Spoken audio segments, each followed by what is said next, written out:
مرد کے دکھ نا بڑے بے زبان ہوتے ہیں. وہ نہ تو ماں کو گلے لگا کر رو سکتا ہے اور نہ بے ساختہ اپنے باپ کو گلے لگا سکتا ہے.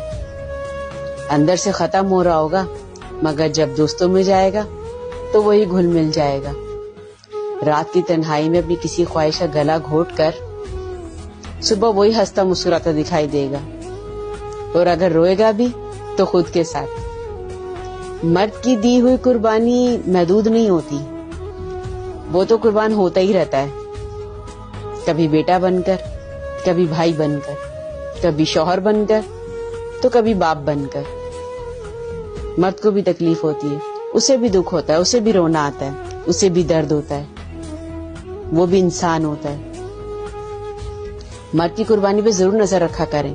اگر آپ کے گھر میں آپ کے والد صاحب اور بھائی موجود ہیں، جب وہ شام میں کام پہ سے تھکے ہوئے آتے ہیں